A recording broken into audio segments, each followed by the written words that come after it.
Thank you, everybody, for joining us. We're here today, and we're going to be answering questions about waivers and bars. Gracias a todos por unirse con nosotros. Hoy vamos a estar hablando sobre los castigos y también perdones de inmigración. And then after we've had a chance to explain them, we're going to take questions from you guys. So if you have any questions, go ahead and put them in the comments. Y ya cuando estemos a terminar, vamos a estar también tomando preguntas. Así que si tienen cualquier pregunta, pueden dejarla en los comentarios.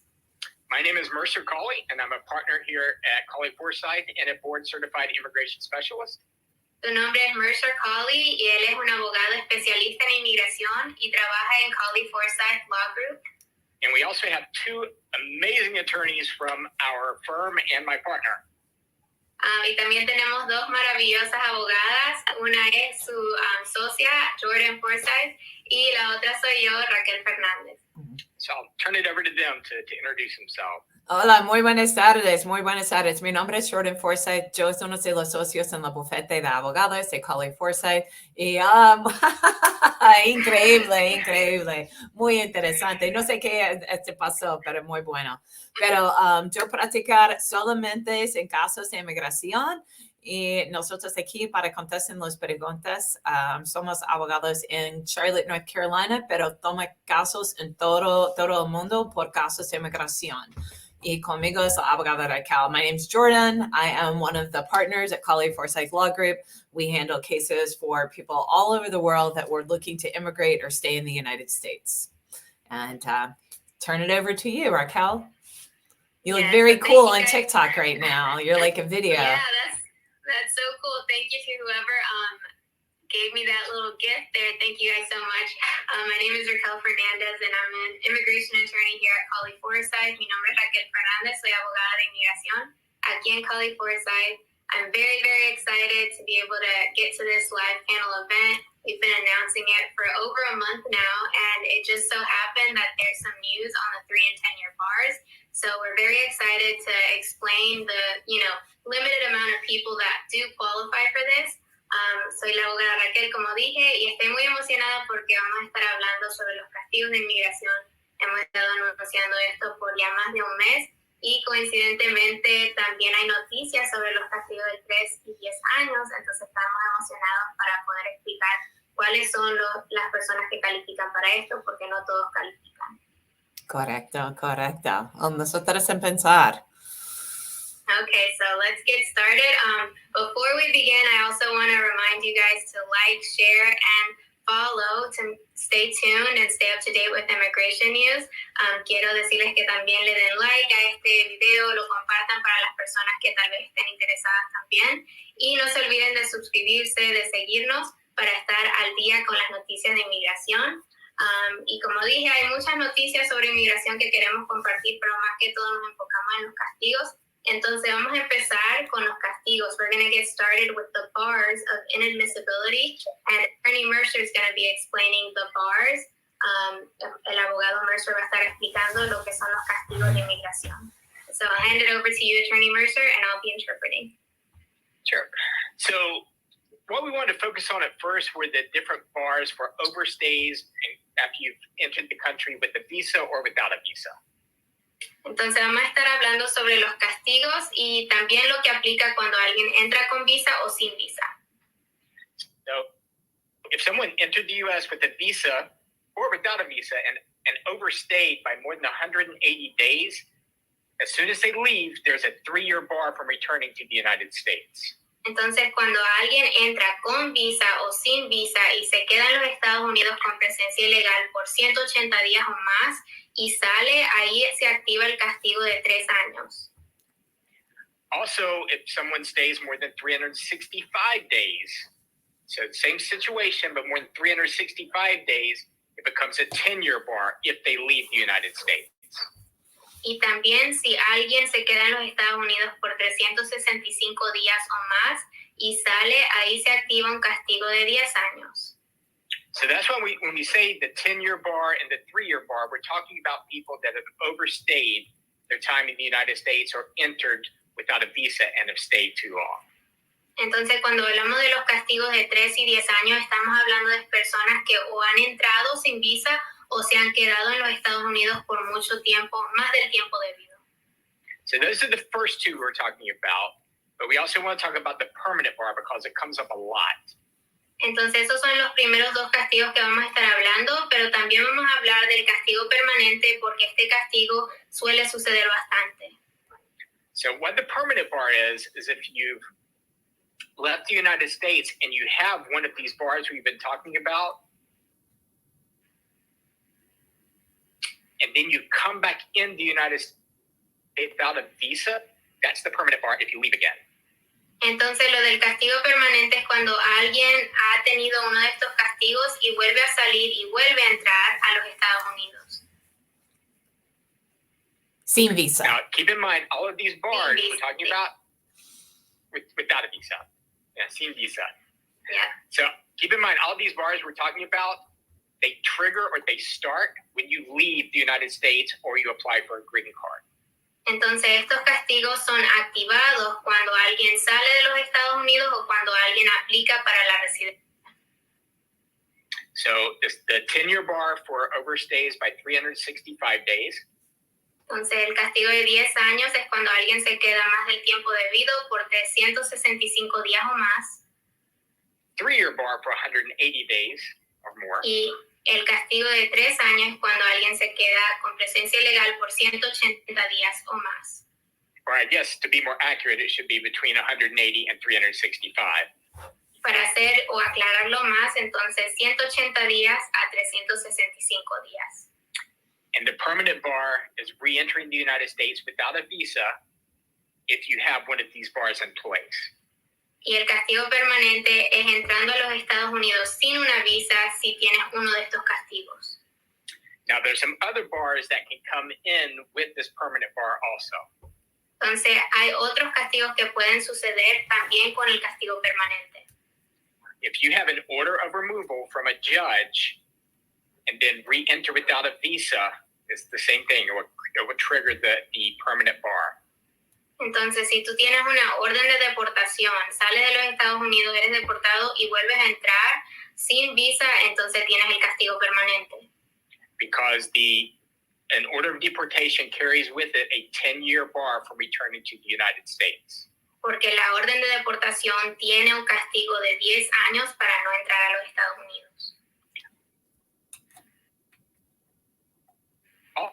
Also, there's another type of order of removal, expedited order of removal. También hay otro tipo de deportación que se llama una orden de deportación acelerada, expedited.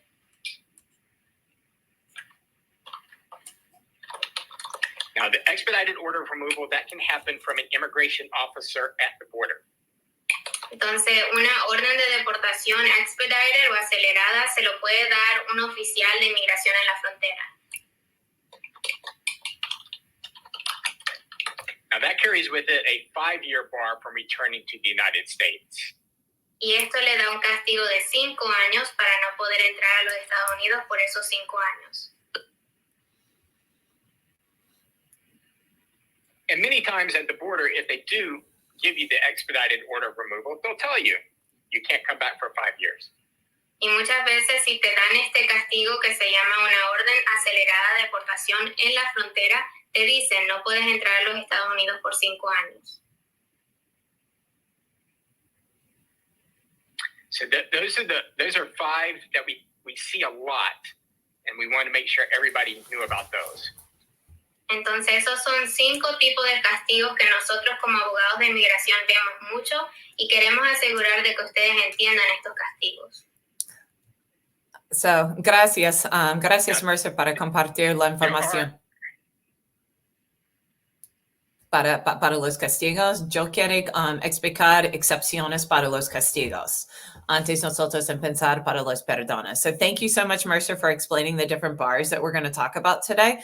There are exceptions to those and there are waivers, but I wanted to just talk about some exceptions first and then also explain this new, everyone's been talking about, oh, the bars don't apply anymore, or I don't need a bar, and all these waivers don't happen. So I'm going to explain a little bit of what that is.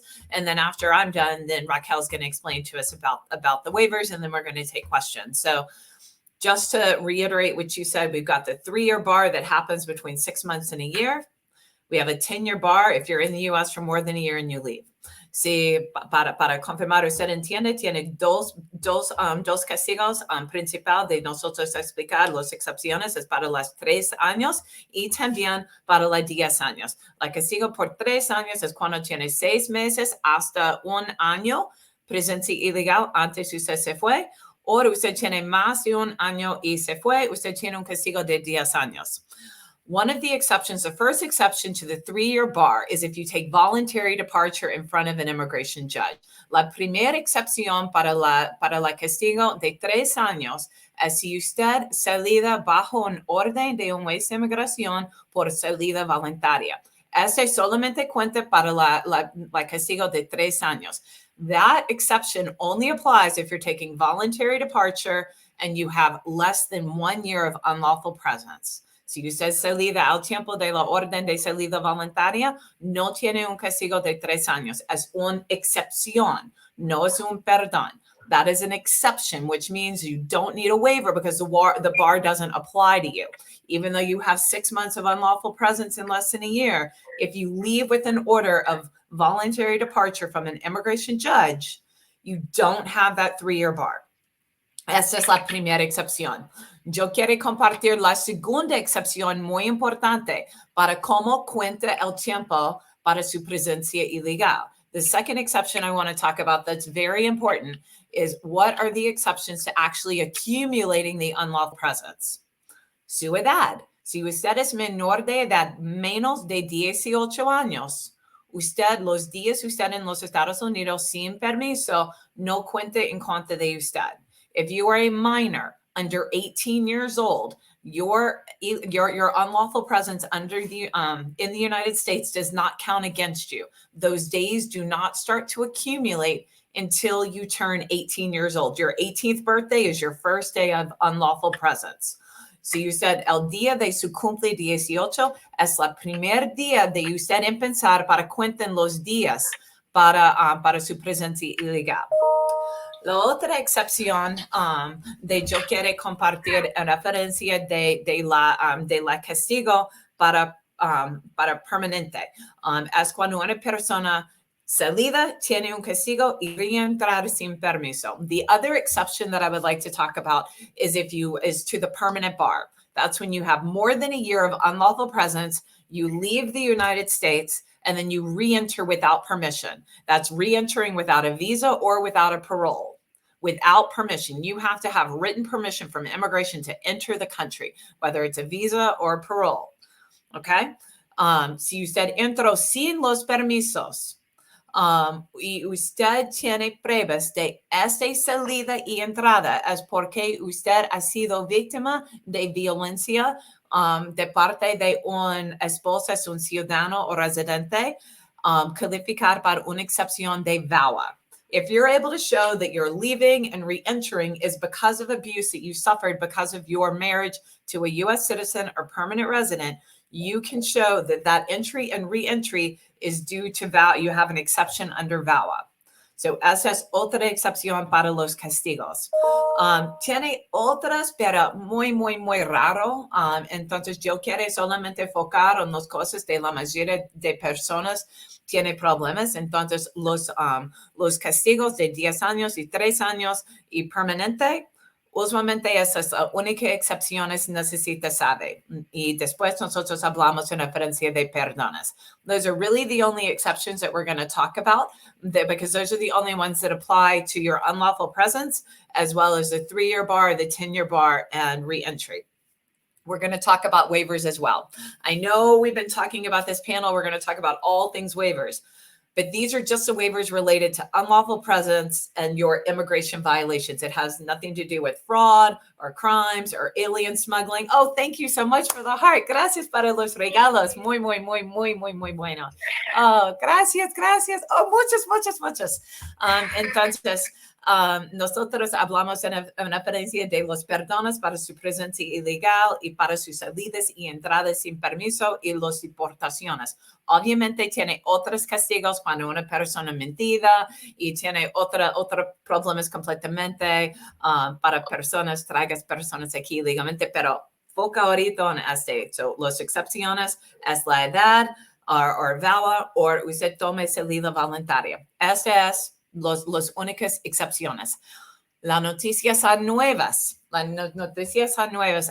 Nosotros escuchamos muchas personas piensan, no necesito un perdón porque todos cambios con la ley en referencia de necesita el castigos or no tiene castigos. So right now we're going to talk about all the news that people have been talking about. Oh, we're not going to need waivers anymore. I don't need a waiver anymore because things are changing. La ley no cambió. La ley es la ley. La única grupo tiene poder para actualmente cambiar la ley es Congreso. The only people that have the ability to actually change the law related to the bars is Congress. Este no cambió. La única cosa cambio es la forma de inmigración en pensar para uso de esta ley. So Congress is the only one that can change the law. Immigration has the power to actually enforce the law or execute the law in a certain way. Y los cortes tienen la poder para interpret the law. And the courts have the power to interpret the law. So tiene un corte, escrito un orden con un acuerdo del gobierno. Entonces, no es un orden sin el acuerdo del gobierno. Pero ese orden dice, tiene un castigo para presencia ilegal. La única diferencia, 3 años para más de un año, pero por 6 meses hasta un año, tiene un castigo de 3 años. Si tiene más de un año, tiene un castigo por 10 años. Este caso solamente por los dos. No tiene no afecta en alguna forma la castigo permanente. Solamente 3 años y 10 años. Este castigo. La ley dice, si usted salida, y la corte dice, si una persona salida en pensar este castigo para empezar, para continuar. Si usted entró a los Estados Unidos después con una visa o un permiso, un parole de inmigración, ese tiempo continuar. La significa es, si usted pasa sus 3 años o sus 10 años, no necesita un perdón después de este tiempo para su presencia. Y este caso permite a una persona pase el tiempo en los Estados Unidos, pero solamente si su entrada últimamente es con permiso. So that doesn't change the fact that you have the bars. It doesn't change the fact that you have a 3-year bar or a 10-year bar. What has changed is that immigration is going to allow you and respect the fact that you can run your time, that 3 years and 10 years can happen in the United States, but only if you entered the United States the last time with permission, either a visa or a letter from immigration, some sort of parole, some sort of written permission that lets you get in the United States legally. You come without a visa, you're now subject to the permanent bar, and this case doesn't have anything to do with you. Estas circunstancias es muy menos casos. Muchas en total, pero en realidad, cuando se mira, todas las personas tienen los castigos, es mínimo de personas tienen el castigo y entrar después con permiso. Pero tiene estas circunstancias muchas veces. So it's very few people will actually, it's a lot of people in the aggregate, but it's a very small percentage of the number of people that have these 3-year and 10-year bars that will actually get to run them in the United States, because most people that have triggered them are either still out of the United States and they're waiting their time and don't have a visa to come back in, or don't have permission to come back in, or they triggered the bar and they came back without a visa. That doesn't work for you. Unfortunately, unless you were out and you came in with a visa, your time does not continue to run on your unlawful presence. So esa es mucha información, pero yo quiero, antes nosotros empezar para los perdones, Abogada Raquel o Abogada Mercer, ¿usted tiene alguna otra excepción para explicar de yo falta? Do you have any other exceptions that you want to add before we move on to talking about the waivers? I think you covered them. No, I think you covered them great. Okay. And one thing that was coming up in the comments, so just to reiterate, This triggers when you leave the country. So if you're in the country and you never leave, and say you enter with a visa and you're trying to adjust your status, this may not apply to you. The bars trigger when you leave. So everything we're talking about is getting back into the United States. Lo que el abogado Mercer está diciendo es que recuerden que esto es afectado y sucede cuando alguien sale de los Estados Unidos. Al salir de los Estados Unidos es cuando esto toma efecto, este castigo toma efecto. Yo tengo información después de ese comento. Este es muy bueno para nosotros explicar. Tiene dos opciones para arreglar su estatus migratorio para emigrar. Una es ajustar su estatus dentro de los Estados Unidos. Y la otra es emigrar con un visa emigrante. One other thing that I want to share, just to make sure it's very clear, people have two ways to immigrate through family. One is through an immigrant visa that happens outside of the United States, and one is through adjustment of status. Unlawful presence bars usually come up in cases where people are having a process in the consulate. Usualmente los castigos de 10 años y 3 años solamente afecta casos cuando una persona necesita salida y procesar en la embajada. But it is possible that you have someone that has an unlawful presence because they have left and they've been able to come back with a visa, and now they will be adjusting status. Pero tiene unos casos pequeños, pero tiene otras. Salida, tiene este castigo y regrese con una visa y tiene la habilidad para ajustar su estatus dentro de los Estados Unidos, pero ese no es la mayoría de casos. Usualmente, si una persona entra a los Estados Unidos con visa, tiene la habilidad para ajustar sin salida.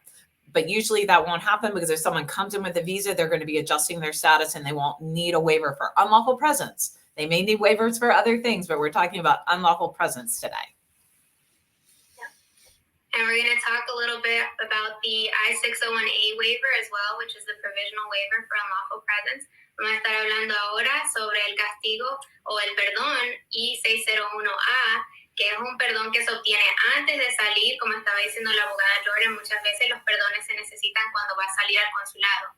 Entonces, asegurar de que si va a salir al consulado tiene que tener su perdón I-601A o cualquier otro perdón que aplique en su caso, porque cada caso es diferente, y tener eso aprobado para salir al consulado. As Attorney Jordan was saying, if you do have an immigrant visa abroad, you need to make sure that you get your waivers approved before you leave to your immigrant visa. So if it's the I-601A waiver, you have to make sure that it's approved. So talking a little bit about the I-601A waiver, vamos a hablar del I-601A. Este perdón se puede obtener cuando tú tienes familiares como padre o madre, residente o ciudadano, o esposo o esposa residente o ciudadano. This waiver is for when you have parents or a spouse who is a legal permanent resident or a U.S. citizen. It can be your mom or your dad, your husband or your wife. As long as they're U.S. citizens or legal permanent residents, then you have a qualifying relative. So what do you have to show? You have to show that this person is gonna suffer extreme hardship. ¿Qué tienes que demostrar? Tienes que demostrar que esta persona, sea tu madre, tu padre, tu esposo, tu esposa, residente o ciudadano, va a sufrir extrema o inusualmente. ¿Qué tipo de evidencia puedes demostrar? Motivos relacionados con la salud, motivos de emocional, psicológico, daño psicológico. It can be hardship that's for the person's health, emotional hardship, psychological hardship, financial hardship as well. Extremadamente abuso, no abuso, sino como sufrimiento financiero también. Si la persona ha sido la persona que ha estado proveyendo para tu familia, entonces puede demostrar ese tipo de sufrimiento. Attorney Jordan, do you want to add anything else to this? Yeah, I do. And I'll do it in English first, and then I'll switch back to Spanish. So for the waiver, you're having to show extreme hardship as a standard. It doesn't have to be unusual. It just has to be extreme, and it's in the aggregate. Most waivers are approved. If someone's eligible in the first place to file it. Cases that are stronger have children, but you have to show it one of two things. You don't have to show both. It would be an extreme hardship if you stay abroad with your spouse for 10 years, or if you separate for 10 years and you stay in the U.S. and your spouse is abroad. You just have to pick one. but whichever one you pick, you have to prove. So, la única cosa yo quiero otra compartir en referencia de ese perdón, es usted necesita probar de su pariente calificada sufrimiento extrema. No necesita inusual, pero extrema. La mayoría de perdones aprobada.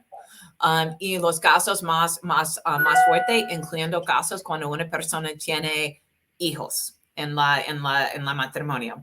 Y la otra es muy importante, necesito probar unos de los dos situaciones. Y necesito, determinar cuál es más fuerte y pusen todos sus pruebas en esta dirección. Necesito probar de su esposa, su esposo o su mamá o su papá, sufrimiento extrema si separado por 10 años y vive afuera de los Estados Unidos aparte de suyo, o ustedes tomen la decisión para vivir en la otro país afuera de los Estados Unidos, ambos por 10 años. Necesito probar cuál es la más fuerte y presente esta evidencia. The other thing that I'd like to add is the 601A waiver, very important. Requires that you are only inadmissible because of your unlawful presence. You can't require another waiver for fraud or crimes or the other grounds of inadmissibility. The only other problem that you can have immigration-wise is a deportation order. The waiver does allow you to get a waiver for your deportation order before you go abroad if you're not able to reopen it. La única otra cosa es bien importante para compartir. Para elegible para aplicar para la perdón de 601A, necesita confirmar usted no tiene algunas otras razones para castigos, solamente presencia ilegal o un orden de deportación. Tiene problemas de fraud, tiene problemas criminales, tiene problemas de usted es un coyote y tragas personas, muchos otros castigos. Pero solamente ese es disponible solamente si usted tiene presencia ilegal o posiblemente un orden de deportación. No funciona en otras circunstancias. Si usted tiene los otros problemas, necesita un perdón afuera de los Estados Unidos en el consulado. And that's a great point because we did get a comment here on Facebook from Jenny Rivera, and she said, doesn't that entire argument of proving extreme hardship only apply if your spouse only has one undocumented entry into the U.S.? There's more than one entry, then your spouse has a permanent bar and is not able to get the 601A waiver, correct? So yes, all depending on the time when the multiple entries took place, because the law took place or took effect in 1997. But if they would be subject to the 3 or 10-year bar and they're going out, they haven't triggered that 10-year or 3-year bar, then they have to have the waiver approved in order to go to their consulate interview. So lo que dijo Jenny Rivera en Facebook es que si esto es activado o si es afectado cuando alguien tiene el castigo permanente. Sí, este perdón I-601A no aplica para el castigo permanente. El perdón es cuando alguien va a tener el castigo de 3 o 10 años, pero no ha salido de los Estados Unidos todavía. No ha tomado efecto todavía ese castigo. Y se necesita el perdón I-601A para que no tenga ese castigo al salir a su cita en el consulado. Y también gracias, Jenny, para su otro comentario. Nosotros quiere compartir. Es muy bueno para tener su apoyo para un ley en trámite en el Congreso. Se llama HR 2920. Entonces, nosotros después este live, esa es una buena idea. Nosotros escrito un post para instrucciones para cómo compartir su apoyo con Congreso. So thank you so much, Jenny, for your for suggestion that we encourage people to support HR 2920. It's a bill that would get rid of the permanent bars for people, so it would be very, very helpful for many people tuning in today. After this live, we will make sure that we do a social media post this week or next week, today, we'll do it today, to tell people how to, we've got it there. So we need it. So we've already, in the bottom of Facebook, we've got it there. But we'll also post some links on how to find the phone number to call, where to email, those sorts of things, because it's very, very, very important. And thank you so much, Stephlin, for the same thing. Muchísimas gracias a todos. Es muy importante. Y no importa si usted no tiene papeles en los Estados Unidos. No importa si usted no tiene una visa o su residencia o estatus migratorio. usted vive en los Estados Unidos. Las personas en Congreso es por suyo también. Usted no tiene el poder para votar, pero usted vive en la área de ellos. Ellos necesitan escuchar usted también. So it doesn't matter that you don't have lawful status in the United States, you don't yet have your visa or your residency. It is really, really important. If you live in the United States, there is someone in Congress that represents you because you live in their district. You should still be reaching out to them and let them know that you want this law to pass. If you, especially if you're in a mixed status family, get everyone to call. But everyone. And shout out to Amanda Valencia and mixed status families who have been very active on our TikTok and Instagram accounts and making sure that people are aware of this. Thank you guys so much for bringing this to our attention and pushing for this. It's amazing. I'm definitely going to be posting this entire video on YouTube and you'll be able to see it. You probably can't see it on TikTok, but on Facebook, I put up that link. So they'll be able to see that on YouTube, and definitely next week we'll be posting it on TikTok as well. Mm-hmm. Yeah, very important. Very important. Yeah, gracias. So one thing I want to clarify is that we've been talking about orders of removal, and I think it's important for us to make sure we clarify that. Yeah. Okay, entonces vamos a clarificar lo que es la orden de deportación. And so there are two different types. One is an order of removal where you're standing in front of the immigration judge.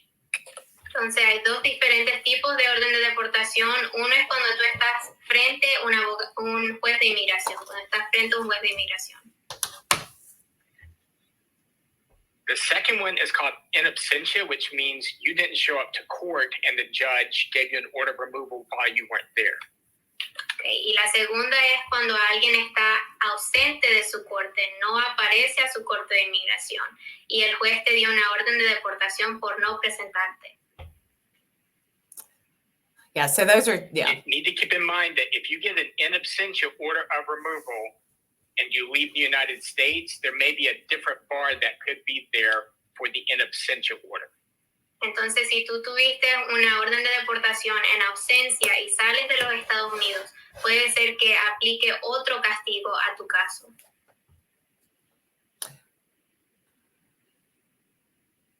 Okay. Yeah. So, also... Ingrid Jordan. Okay, sorry. Yeah, so para explicar un poco más de este castigo porque es bien importante. Ese castigo es por 5 años, pero ese castigo no empezar la misma de los otros, no empezar antes de usted salir de los Estados Unidos. Y este castigo no es para la deportación, es para no presente en una audiencia por inmigración, por una audiencia preliminar o un juicio en la corte. Cuando una persona falta a la corte de inmigración, tiene distinto castigo solamente para no presente.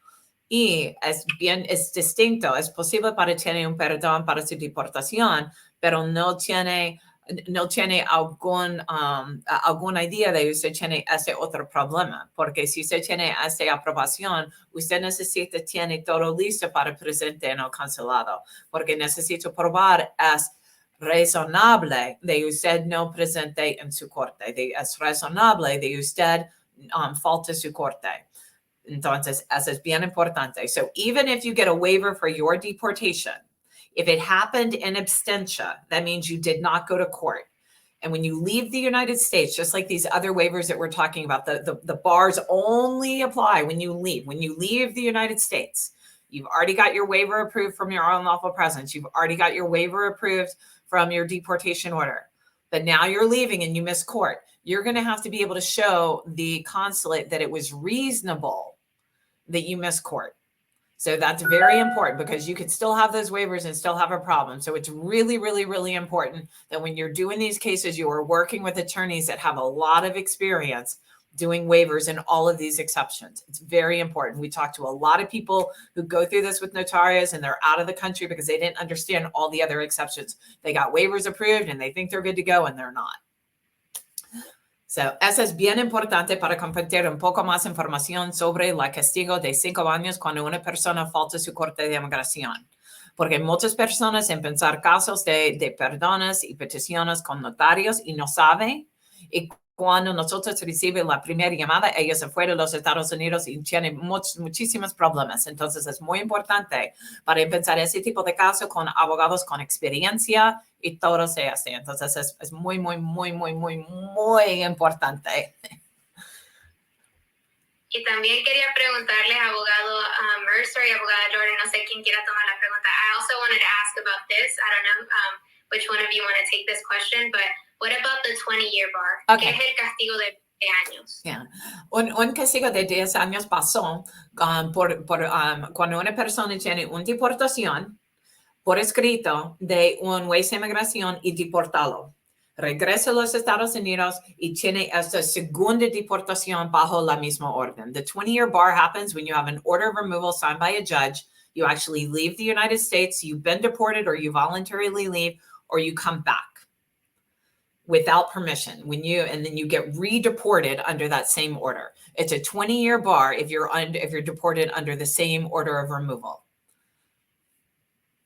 Yeah. And is there an exception to, like, I know that you say 20 years, but is there an exception to not have to serve the entire 20 years and instead, like, serve 10 years?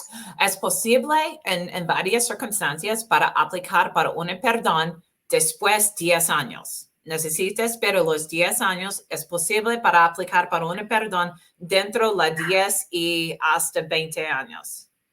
Es posible, pero no es nadie de eso es garantizada. Es una oportunidad para aplicar para un perdón después de 10 años. La razón por los 10 años no tiene la habilidad para la castigo de permanente significa, ese 10 años. Necesita este paso primero. So it's possible with the 20-year bar to apply for a waiver between 10 and 20 years, but you have to wait out that 10 years because you triggered 212A9C, which is a section of law that you're not going to be able to get around. But after the 10 years, you can ask for exception. Another exception that I just thought about, or another thing that happens with deportations that people aren't aware of. Otra cosa yo quiero compartir en referencia de deportaciones y castigos es si una persona tiene un orden de deportación por inmigración, no por un Ways. If a person has a deportation order from immigration, as un orden de remoción expedido, it's the expedited order of removal. And that will happen in the border from immigration. The ICE officers in the border will deport you. They have the power to do that. Or they have the ability in the United States to do that if you've been in the United States.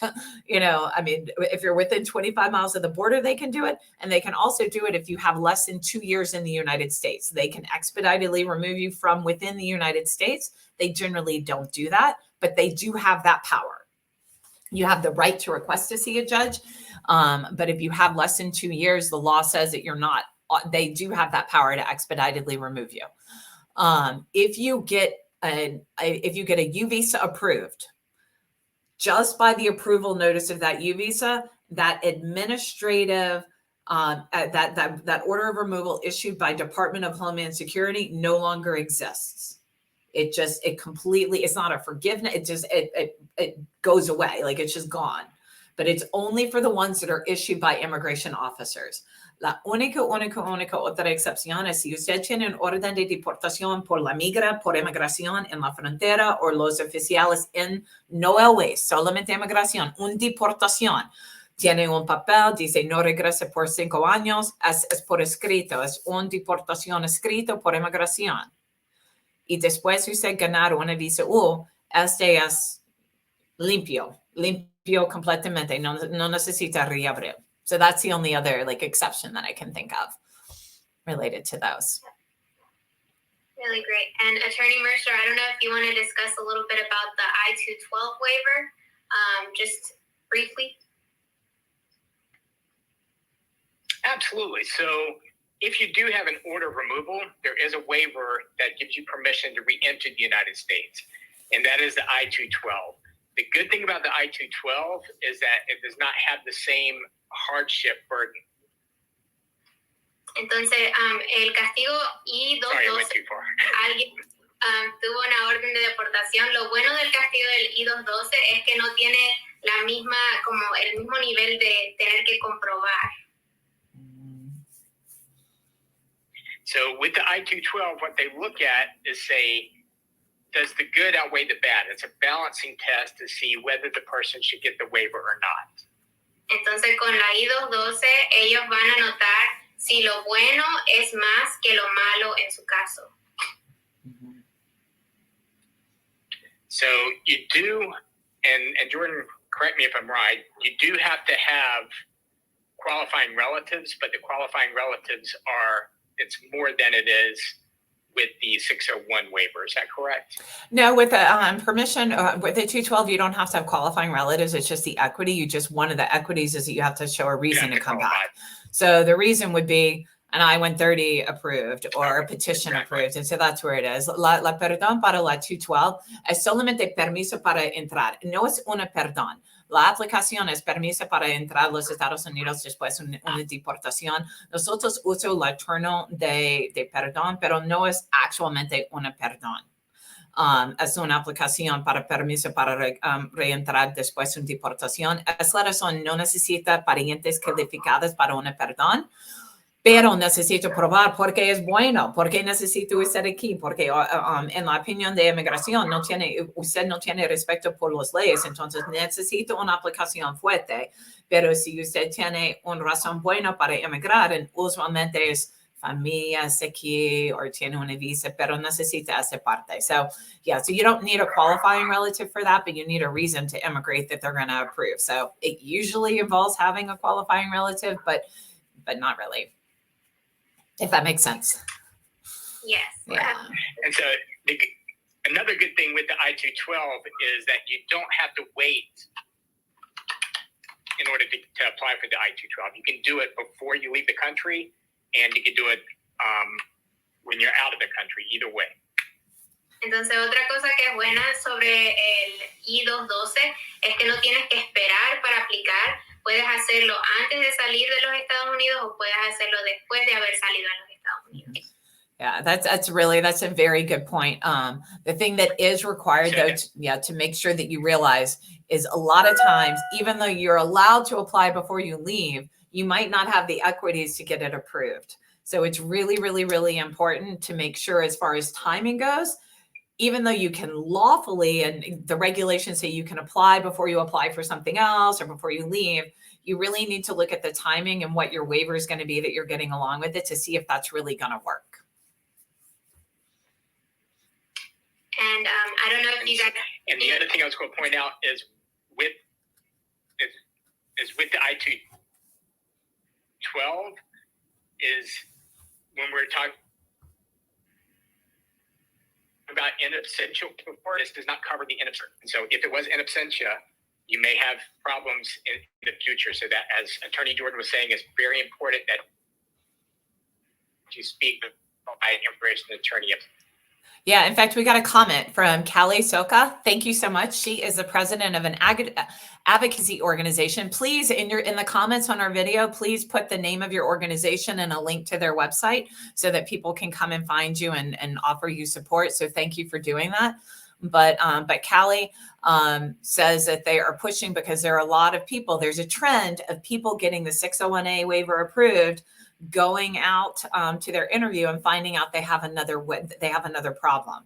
That happens a lot because people aren't really understanding what's eligible. They read the instructions, they think they're eligible, and they don't understand all the law underneath it.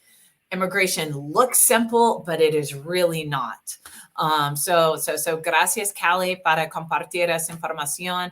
Ella es la presidenta de un grupo social de American Families United. Thank you for sharing that.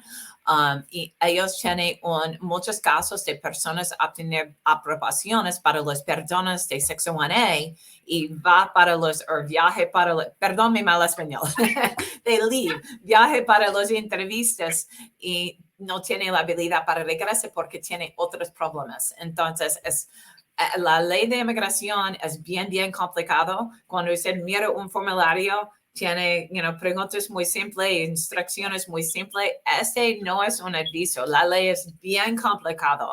Y ese perdón solamente elegible si usted nunca mentido con inmigración, nunca mentido en la frontera de, cuál es su estatus.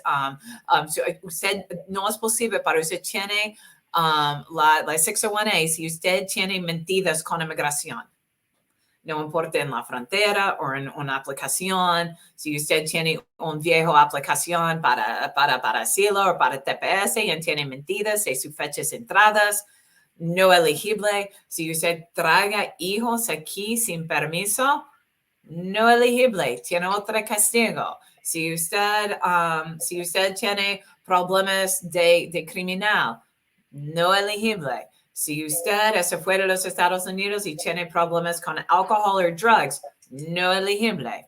Muchas otras cosas. Entonces, ese sí, su único problema es su presencia ilegal o un orden de deportación.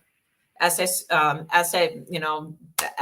un caso muy directo. Pero si usted tiene una deportación en su ausencia, necesito confirmar usted tiene la preparación necesaria para explicar usted elegible. Pero los otros problemas es bien importante. Pero gracias por compartir ese porque nosotros mira la misma. So thank you so much, Callie, for sharing that. We see the same thing. And one last thing that I wanted to add as well is, maybe you are subject to the permanent bar and you're still in the U.S., or maybe you are subject to the 20 bar or any of these bars. And if you qualify for a U visa and you're able to get that approved, that's going to get rid of all those bars. You're not going to be subject to those bars and you'll be able to get your U visa, which leads to a green card. So it's a really great option. If you guys have any additional questions about the U visa, we always answer these questions on Fridays and Tuesdays at 12 o'clock, but you can also call us to schedule a free consultation. So we offer free initial consultations, and you can call us at 704-522-6363. Si ustedes tienen o califican para la visa U, entonces esto puede quitar todos estos castigos. Los castigos no aplicarían para su caso, pueden ser aprobados para la visa U, lo cual termina y resulta en la residencia. Si tienen preguntas sobre la visa U o cualquier otra pregunta, pueden llamarnos para hacer una consulta gratis. Ofrecemos consultas inicial gratis. El número para llamar es el 704-522-6363. Y una cosa muy importante para entender, cuando nosotros empezamos para trabajando con clientes, y no importa cuál bufete usted usa, es importante, ellos trabajan en la misma forma. Siempre buscar si alguna oportunidad existe para ajustar su estatus sin salida. Esa es la primera. Necesito confirmar alguna posibilidad para no necesitar salida. So it's very important. This is how we handle everything. And if you're working with another law firm, they should be doing the same thing. They should evaluate all of your options. Number one, to see if you don't have to leave the United States to get a residency. Because if you don't have to leave, you don't have to worry about unlawful presence bars, generally speaking, unless you triggered one a long time ago. So esa es la primera. Necesito focar muy, alguna forma para arreglar mi estatus aquí. Pero si necesita salida, necesito confirmar toda su historia para determinar si usted actualmente es elegible. Necesito compartir la verdad. ¿Alguna vez usted usa otros nombres? Uso otros documentos, uso como su entrada, como su contacto con inmigración. Bien importante para compartir toda esa información. It is so important that you share all of your correct information. If you ever used another name, another date of birth, ever pretended to be from another country, any information that you have ever given to the government in any kind of way, and a lot of, it's even possible using certain false documents for work could prevent you from being eligible. It's really important that you share all of this information before you start applying for any of these waivers or any of these petitions. Many people are eligible, but many more people are not. Very important. So now we're going to turn it over to questions to make sure that we have some time to answer your questions. And thank you to those who have stayed on. Thank you so much. And continue sharing, continue liking. Did I go off? I didn't mean to go off. I was trying to roll up questions. Precedents that the country has relied on, seeming to imply that they indicated to her that everybody can hear. You guys can hear Jordan and Mercer? Yeah, I can hear you. I'm just trying to get back in. Okay. There we go. Sorry, it was me. I was trying to hit the. So Mas Raquelito's question is in English, and she said, "I was approved for DACA before the age of 18, and now I'm doing consular." She said she's doing consular AOS. Do I need a 601A? Mercer, can you tell her that I'm not on? So if you were in the country and you're under chance that you do not have that you do not have unlawful presence, as Attorney Jordan was talking about earlier. Entonces, si usted ha recibido DACA, entonces tal vez usted no tenga que hacer lo de el proceso consular, como estaba diciendo la abogada Jordan anteriormente. So Attorney Jordan, as she was saying earlier, you do not accrue DACA. Once DACA is approved, it keeps you from accruing any more unlawful presence. Usted no va a tener presencia ilegal hasta cumplir los 18 años, entonces si eres menor de 18 años no estás acumulando presencia ilegal. Now it's important to note, you had to maintain DACA throughout. So if you lapsed at any point after you initially got DACA, you could run into problems. Tienes que mantener tu DACA vigente. Si alguna vez has tenido periodos donde no has tenido DACA, entonces ahí sí puedes tener problemas. But if you were entered into the DACA program before your 18th birthday and you've maintained DACA the whole time, then unlawful presence shouldn't be something that would hold you up at the consulate. Pero si obtuviste el DACA antes de los 18 años y has tenido DACA todo este tiempo, entonces esto no debe ser un problema para el proceso consular si vas a salir al consulado. Mm-hmm. And moving on to the next question here. This is from Rebecca. La próxima pregunta es de Rebecca Beca 07. Viví 2 años en Estados Unidos y estaba bajo asilo político y me fui a España. ¿Puedo volver a vivir en los Estados Unidos? Can you repeat that question in English too, since we've got both people? Yeah, so she said that she lived in the U.S. for 2 years and she had asylum, but then she left to Spain. Can she live in the U.S. again? Can she come back to the U.S.? If she actually had asylum, if she was under a protected status and was not accruing unlawful presence, she won't have a bar to coming back. If Spain is where she got asylum from, there might be other issues. So I would make sure that she gets an appointment with an attorney to find out. But if she had asylum, then that time as an asylee would not count against her. But if she had unlawful presence before she got asylum, then possibly she has a bar. So, posiblemente usted tiene un castigo para su presencia ilegal. No sé cuánto tiempo usted no tiene permiso antes de usted ganar su asilo. Posiblemente tiene otros problemas si usted ganar asilo por su miedo de España y usted vive en España ahorita. Posiblemente distintos problemas. Pero si usted actualmente ganar asilo y usted no tiene tiempo más de 6 meses sin permiso en los Estados Unidos, no tiene un castigo para aplicar para una visa. Si usted es de España, posiblemente tiene un problema para uso esta. Pero es importante organizar todos sus documentos y programa una consulta. So if you're outside of the United States after having asylum and you've gone back to the country where you got asylum from, there could possibly be problems related to your underlying application for misrepresentation or something going on there. The other is if you have more than 6 months of unlawful presence before you actually won your asylum and then you left, you triggered that bar when you left. And so you may need it. But if you had less than 6 months or you were able to maintain status until you had your asylum, then you wouldn't have unlawful presence and you should be able to come back. But if you're Spanish, if you're from Spain, you may have issues using ESTA. So you may have to actually apply and get a visa. So gather all your documents and schedule an appointment. But what an interesting situation. And we'd love to talk to you. Definitely. Really great questions. And I also have a question here from Coco, KR, and it's in English. And she says, hello, after completing my 3-year bar or my 3-year ban in my country for unlawful presence, what is the next step? So what's the next step after you've spent those 3 years and you had that 3-year bar? ¿Cuál es el próximo paso cuando ya completé mis 3 años fuera de los Estados Unidos por presencia ilegal. So if it's just a 3-year bar and you've been out for 3 years, you should be able to move forward with any type of visa process that could allow you to come back to the U.S. at this point. Entonces, si solamente fue el castigo de 3 años y ya los cumpliste, ya debes poder proceder en tu caso, el caso que tengas.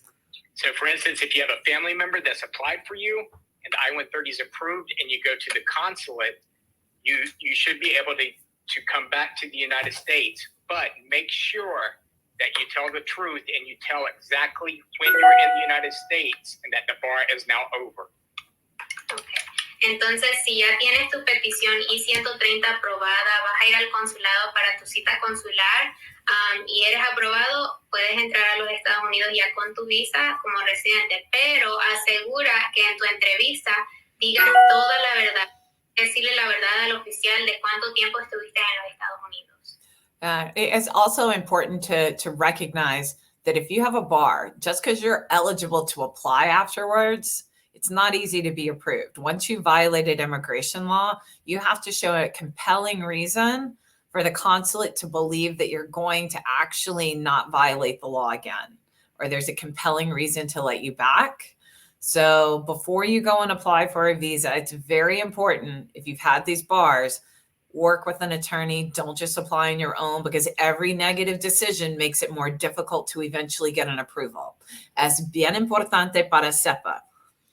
La realidad, usted posiblemente elegible para aplicar, pero la significa posiblemente el consulado no aprobar, y es bien difícil para obtener una decisión positiva después muchas decisiones negativas. Entonces, si usted quiere aplicar para un visa para visitar, o una visa para estudiar, un visa de trabajo, o una visa de familia, una visa de familia más fácil después ese tipo de castigo. Pero para los visas temporales es bien importante para obtener una aprobación. Entonces, muy importante, hablo con un abogado antes de usted aplicar para una visa, después una castigo. So, really hard if it's anything other than a family-based case to get an approved visa after. So, work, tourist, studying, any kind of temporary visa to the United States, talk to an attorney before you apply on your own, because if you just apply on your own, you're going to be denied, and then it's going to be hard. And so, but you're eligible to apply after these bars. It just needs to be done in the right way. And I have a question here from Rosie Jimenez, and she wants us to talk about if she'll need a waiver if she has DACA and she's done advanced parole. Can she do adjustment of status in that case and not have to do the consular process? Una pregunta aquí de Rosie Jimenez que dice, ella tiene DACA y hizo lo que es el advanced parole, que le dieron un permiso de viaje. ¿Ella puede hacer el ajuste de estatus todo dentro de los Estados Unidos o tiene que salir al consulado? Necesita un perdón para eso. Well, I guess, yeah. You can take it, Mercer. Okay, sure. So this is actually a case we love doing these, because if you have advanced parole, leave the United States and come back in and get your passport stamped, there's a good chance that you would be able to adjust here in the United States. Okay, esta pregunta nos encanta porque nos encanta tomar este tipo de caso. Si usted tiene DACA, viajó con advanced parole, permiso de viaje, entró a los Estados Unidos y ya tiene esa entrada legal, es muy probable, muy posible que pueda hacer el proceso de ajuste de estatus aquí dentro de los Estados Unidos. So let's say you have an immediate relative, so like a U.S. citizen spouse that's applied for you, and the I-130 is approved. Entonces vamos a decir que usted tiene un familiar directo como un esposo ciudadano y ya la I-130 es aprobada. Or you're married to a U.S. citizen and you haven't even filed anything yet. O estás casado con un ciudadano y todavía no se ha archivado nada. As long as you have that one entry, even though you've stayed more than 1 year, if you could travel on DACA and come back on an advanced parole, there's a very good chance that you could apply for your green card here in the United States. Si solamente tienes una entrada y aunque te hayas quedado en los Estados Unidos por un año más, es muy probable que puedas hacer lo del advanced parole, permiso de viaje, salir y entrar a los Estados Unidos y tener la entrada legal necesaria para el ajuste de estatus. Yeah. So the courts have said leaving on advance parole is not the same thing as leaving ordinarily. If you leave on advance parole and come back, it does not trigger the bars that we've been talking about. La Corte ha dicho que no necesariamente cuando alguien sale con permiso de viaje, como el advance parole, significa que se ha activado el castigo. Entonces se puede argumentar de que este no es un castigo cuando alguien sale con advance parole. So, as Attorney Jordan was saying earlier, your attorney needs to be looking at all the options, and this is one that every attorney should be looking at because this is an excellent option for a lot of people. Entonces, como dijo la abogada Jordan anteriormente, es muy importante que su abogado de inmigración esté fijándose en todas las opciones, porque esta opción es una opción muy buena para poder arreglar dentro del país. Yeah, it's really interesting. Es muy interesante porque esta excepción de Mercer explicar, esta excepción no es lógico. Like the exception that Mercer's talking about is not logical, but it's the law. Pero es la ley. And la razón no es logical. La razón no. I mean, I'm going to need your help. I'm just going to say it in English, and if you could interpret it. It's not very logical because the law says that if you leave with advance parole, you don't trigger the bar for unlawful presence, but you can leave and it'll start the bar running if you come back that you can run your other bar. Like, I mean, the bar doesn't trigger if you leave under advance parole, but if you come back, the bar continues to run. Okay, I'm going to say the first part of that and then you can repeat it. So, la abogada Jordan está diciendo que la razón de la ley no es muy lógica. La ley dice que si sales con advance parole, that it's not really an exit. No es una salida. So it doesn't trigger the bar. Entonces, el castigo no es activado. But when you come back in using that same permission, that counts as an entry. Pero si regresas con ese permiso, entonces eso sí cuenta como una entrada. It doesn't make sense. It's not logical. No tiene sentido, no es lógico. Because either it's going to count as an exit and an entry, or it won't count as an exit or an entry. But they've managed to split it, and this logic works in the favor of our clients. That's what the courts have decided. Pero esto funciona para nuestros clientes, entonces hacemos lo que dice la corte. Right? Yeah. Absolutely right. We've discussed this many, many times. Yeah. Like, we're going to keep moving forward as long as this is how they interpret it. Yeah, and el nombre de los casos legales se llama Arabelli y Yarabelli. The name of the two legal cases that say it's not an exit, but it's an entrance is Arabelli and Yarabelli. And if you have an immigration attorney, if they don't know those two cases by name, I'd be worried. And I have a question here from Delilah, 13, and it's in Spanish. And she's wondering if there's a waiver for an expedited removal deportation. Delilah quiere saber si hay un perdón para una deportación acelerada. Y abogada Jordan, si quiere tomar esta pregunta. It's not a waiver. It's the 212 application for permission to re-enter. Okay, entonces no es un perdón, es una aplicación que se llama la I-212 y es la aplicación que hablamos anteriormente. Mm-hmm. See. Yep. And I don't know if you guys have any questions over there. Yeah, I do. Okay. So, I mean, one of them, well, we answered Coco's. Let's see. We got that one. Yeah, I think you're seeing all my questions because all the ones I had written down, I've checked off now. Yeah. All So. right. Looking at the next one then. Ahorita, Eliza Ramos, Cero, hola, ¿habrá algún cambio para el castigo de los 10 años? Todavía, so the question that she has, thank you for the question, is, hi, have there been any changes to the bar of 10 years? La ley de 10 años es cuando una persona tiene más de un año en los Estados Unidos sin permiso y salida. The 10-year bar happens when a person has more than a year of unlawful presence and leaves the United States. La única cambio es donde es posible para pasar su tiempo de 10 años. Si usted entra a los Estados Unidos la última vez con permiso. The only change is that 10 years can run while you're in the United States if your last entry was with permission. So if you came in the United States with a visa or parole the very last time, your 10 years can continue to run in the United States. That's the only change that's kind of new. But the law hasn't changed, just the way that they're administering it. So la ley no cambió en la forma de el gobierno usa la ley actual, les permiten personas, tienen un perdón, o el tiempo de los 10 años continuar si su última entrada en los Estados Unidos con visa o permiso. Y voy a tomar la última pregunta aquí de Mauro. I'm going to take the last question here from Mauro, and okay. He is wondering, so he's entered 2 times, and he's wondering if he can become a resident through his son. So, él ha entrado 2 veces, y creo que está diciendo que su hijo es ciudadano. Me imagino que su hijo es ciudadano y quiere que su hijo lo pida. Well, si hace entrada...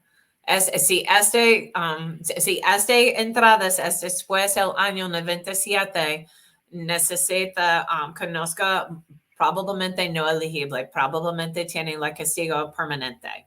La significa es bajo hijos, necesita esperar fuera de los Estados Unidos por 10 años. Generally speaking, if that happened after 1997, he's going to have to wait outside of the United States for 10 years and there's no waiver available. But a lot of times people think they have 2 entries because they tried to get in the border, they were voluntarily returned and then got right in. That doesn't count as 2 entries. So dependiente, porque muchas veces personas dicen tienen 2 entradas, pero después de investigación tiene un retorno voluntario en el momento en la frontera y solamente tiene una entrada cuenta. Entonces, dependientes, pero si usted tiene una entrada y después de un año en los Estados Unidos, usted salida y regresa sin permiso, esa es la permanent bar. Si una persona tiene un año en los Estados Unidos sin permiso, I'm sorry, I got to do it in English now. So if someone's here in the United States for more than a year and leaves and comes back, that is a permanent bar. They're not going to be able to get it. But otherwise, and a lot of people think that they are not eligible because they have 2 entries, but it turns out it's really only 1 entry because they got caught and there's a voluntary return. It's sort of an entry, but it doesn't have those days attached to trigger the permanent bar. So it's really, really important. Just share all of your information and hopefully you'll be able to do something. And one thing that comes into mind is, even if you came in that first entry, let's say your first entry, you were only in the country for a month and then left. That does not necessarily trigger the bar. But the thing that comes to mind is that children are not eligible for this 601A waiver that we were talking about in the first place. Mm-hmm. Yeah. But really possibly, yeah. Oh, sorry, you're going to interpret. Lo que el abogado Mercer estaba diciendo es que si alguien es menor de edad, entonces no va a calificar para ese perdón I-601A porque no lo va a necesitar de todas maneras. Y él también dice de hijos no es parientes calificados para un perdón de 601A. So, ese es el problema principal, es no tiene un pariente calificado para un perdón si solamente tiene sus hijos, pero posiblemente elegible para justos estatus si su hijo es en las Fuerzas Armadas. But possibly you might have the opportunity to adjust your status if your son is in or daughter's in the military. So, posiblemente. A lot of exceptions, muchas excepciones, and I know that we had more questions, but the point of this live was to mainly explain all of these, the waivers that are applicable and the bars to immigration. So we wanted to make sure that we could explain all of this to you. And if you guys have any additional questions and want to set up a consultation, the phone number is 704-522-6363. Free initial consultation. We'll be able to find out exactly the details in your case and to be able to give you specific legal advice for your case. El número es 704-522-6363 si quieren hacer consulta y así le podemos dar consejos legal específicamente para su caso y ver si aplica un castigo o si califica para un perdón para poder arreglar. All right. Well, muchísimas gracias a todos por su tiempo, por este live. Muy emocionada por este. And Mercer, you got to sit back down in front of the StreamYard. I was going to get our CFO. Okay, yeah, we definitely need to get him, or maybe you can just get off of the Facebook. Yeah. All right. Un perro se llama Wagyu. Un perrito. Ellis, 70 pounds. Like he's huge. Libres. Yeah. He's big. Yay. All right. Sorry, you just ran away. Another reminder is in the next live event, we're hoping to do another panel live event like this when we hear more about DACA, when we have the official news from USCIS. So we're very excited to share that once that's up. También vamos a hacer un evento en vivo, así como lo hemos hecho hoy, ya cuando se anuncie oficialmente con UCIS los cambios a DACA. Entonces no se olviden de seguirnos. Don't forget to follow. And also, if you want to see this entire video, you can go to our YouTube. It's right over here on CF Immigration's page where Mercer is, that account right there. You can go there, go to the link, and go to YouTube, subscribe. You're going to see this entire video. So that way you can back up and be like, oh, I didn't catch what they said about this. You can go, you can rewatch it again. Pueden ver el video entero en YouTube para poder escucharlo desde el principio y saber toda la información de que hablamos. Y gracias para todos los regalos durante este live. Thank you so much for all the gifts during all these lives. That was a lot of fun. But, you know, la mayoría de mis gracias es por su tiempo. Yes, you know, but what I mostly want to thank you for is just your time. Thanks for spending it with us. And I hope everyone has a great weekend. Yo espero todo tiene un buen fin de semana y nosotros en live su próxima semana. Yes, thank you so much. Any closing remarks? Thank you. Thank you, and we just hope everything was beneficial because what we want to do is just get the information out there so we can change lives. Sí, el abogado Mercer dijo que muchas gracias. El punto de esto en vivo es poder compartir esta información para cambiar vidas, permanecer unidos como familia. So, muchas gracias, abogada Jordan. Thank you, Attorney Mercer and Jordan, for your time today. And I hope this was great for everybody. And we'll see you on Tuesday with Attorney Mercer in English, and then next Friday with Attorney Jordan in Spanish. Nos vemos el martes en inglés con el abogado Mercer. Y el próximo viernes con la abogada Jordan, donde estaremos respondiendo sus preguntas. Adiós. Bye-bye. Bye. Bye.